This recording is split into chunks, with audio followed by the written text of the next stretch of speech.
What's going on, friends? The new Harley-Davidson Softail models just came out last night for 2025. Now, I was personally curious to see how this was going to go. And a couple of things I noticed is that, one, the Milwaukee 8 107, I think, is finally met its demise. It is dead, it is gone.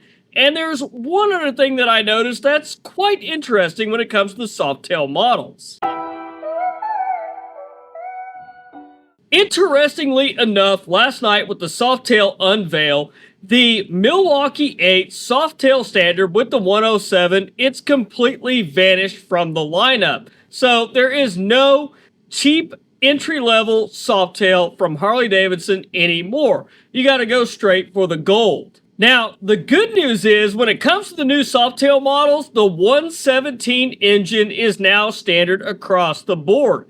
But when it comes to the 117 engine in the new Softail models, the devil is in the details. You have to pay attention. Just like with anything Harley-Davidson, they are trying to extract the most money that they can possibly get out of you. And that's why I say the devil is in the details on this 2025 reveal. But as I did mention, there was one thing about these new 2025 Softail models that, well, it's quite interesting. Either you love it or you hate it, and I noticed it right away. So as we go through the video, I want to see if you notice it as well. Guys, please don't forget, if you enjoyed today's video, don't forget to hit that like button and consider subscribing to the channel if you haven't done so already. With last night's reveal, we saw some serious power increases across the board when it came to all the Softail models with the 117 engine. But as I mentioned, the devil is in the details, and not all the Softails, even though they have the 117 engine,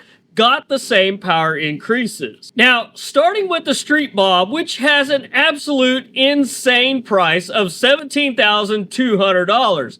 This is just a start, with no options, and it only comes in chrome at $17,200. And when you think about it, this is the same price of what we were paying for a Lowrider S just a few years ago. Yeah, it's going to get interesting. Just stick with me here. Now, a Street Bob comes at $17,200 in billiard gray, but you are getting 98 horsepower and 120 foot-pounds of torque. Now, that's not too bad when you consider that the Street Bob is a very light motorcycle. And again, Harley-Davidson this year has made it very light on a lot of things, with chrome finishes and also being the entry-level Softail at $17,200. Next up is the ever-popular Lowrider S and Lowrider ST. Now, both these bikes are coming standard this year with the 117 engine. And with that 117 engine in these bikes, you're getting 114 horsepower and 128 foot-pounds of torque. Now, I'm going to be honest with you. The Softail line is a lot lighter than the Touring line. And that 128 foot-pounds of torque and 114 horsepower, you're really going to feel that on these bikes. I can't argue with that when it comes to the power number. That's going to set you back an additional $3,299 on a Lowrider S. That moves you up to $20,499. And the worst part about it is you have to remember, this is just the base models. This is the billiard gray. This is nothing more. This is no additional colors. I don't even know how to explain this. I'm still trying to wrap my mind around it here.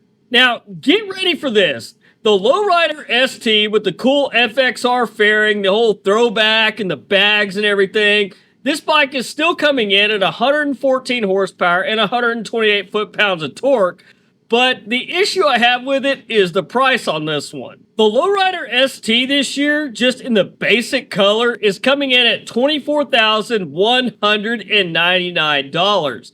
This is not adding a color option or anything else. At $24,199, we are literally in the territory of what a Street Glide and a Road Glide cost last year and even just a few years ago. That's pretty ridiculous for a Softail model, especially considering that this bike was closer to about 22 grand just a year or two ago. And now we're talking $24,199. And get this, it doesn't even come to black finishes. This is with a chrome finish and in billiard gray. Next up is the ever-present Fat Boy. It is back this year with a 117 engine, but here's the catch. It's only 104 horsepower. Now, while it only has 104 horsepower, it does have 126 foot-pounds of torque, but $22,599 just to start, and you can't get a black finish on this bike. It's only in chrome, but they do have some cool color options that you can add on, which only adds to the price from there. Now, one of my favorite Softails, especially from the twin cam era, it's back for 2025, and this is the Breakout. This bike is back with 104 horsepower and 126 foot-pounds of torque.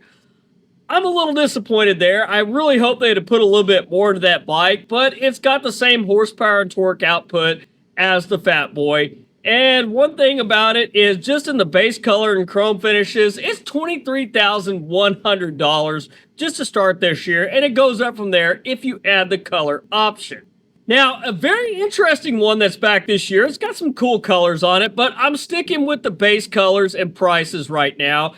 This is the Heritage Softail Classic. The Heritage Softail Classic, I'm a little disappointed as well. It's 98 horsepower and 120 foot-pounds of torque, but I'm happy to see that it's back for 2025 because this has been one of my favorite stopgaps. If you're looking for a lighter motorcycle and you're just not quite ready to move to a touring bike, I'm happy to see it with a 117 engine finally, and those are good horsepower numbers, but I would have liked to have seen it over 100 horsepower, but I can live with the torque on this model this year. Now, price on the other hand on that Heritage is $22,999. $23,000 just to start in the base color with chrome finishes. Yeah, it's got a 117. Yeah, it's got some good torque in it, but $23,000 for a Heritage Softail Classic? I don't know. That's really tough for me to wrap my mind around, considering I could get a Street Glide or a Road Glide just a few years ago for the exact same price. Now, something you may have noticed that caught my eye when it came to a lot of the Softail models this year, excluding the Breakout and the Fat Boy, was that all of these bikes have a 2-in-1 exhaust this year. That especially caught my eye on the Heritage Softail Classic. Now, whether you love or hate a 2-in-1 exhaust when it comes to a Harley-Davidson, that is an absolute matter of opinion. A 2-in-1 exhaust on a Harley-Davidson, they are excellent for power, but a lot of people don't like the sound of them. They sound a little muddy, and I will have to admit that I like the 2-in-1 for the power, but I personally prefer the 2-in-2 exhaust sound. That is what Harley-Davidson has gone to this year, is a 2-in-1 stock exhaust on a lot of these Softail models. Now, where that kind of screws you as a Harley rider, it does kind of mess you over in a couple of ways. Now you have to go out and buy a full exhaust system unless you're okay with just putting a slip-on on there and running a 2-in-1. Great for performance, in a lot of people's opinion, including mine. I don't mind the look, but when it comes to the sound and depending on the bike, it just doesn't do it for me. So, you're not going to be able to go out and buy a set of Vance & Hines slip-ons. You're going to have to go out and buy a full exhaust system to put a 2-in-2 on these bikes, if that's what you're after. It kind of drives your cost up even more, especially if you're buying a new bike, and that's the first thing everybody wants to do, is a set of slip-ons, a tuner, and an air cleaner. So guys, I want your opinion on the new Softails. What do you think about these? I know I didn't go into the color options and the prices, but I just wanted to go into the price on these bikes on the base model. The chrome finishes, the billiard gray. What are your guys' opinions on these? Are we getting way too ridiculous when it comes to the Softails? And what do you think about them going into a 2-in-1 exhaust for the factory exhaust on all Softails, except for the Fat Boy and the Breakout? I want your opinion on that. Let me know down in the comments. But anyhow, guys, that's all I've got for you this week. If you enjoyed the video, please don't forget to hit that like button and consider subscribing to the channel if you haven't done so already. But till next week, guys, you stay safe on the streets, ride smart, dodge those cars. I'll catch you guys back here next week with a brand new video. Thanks for watching.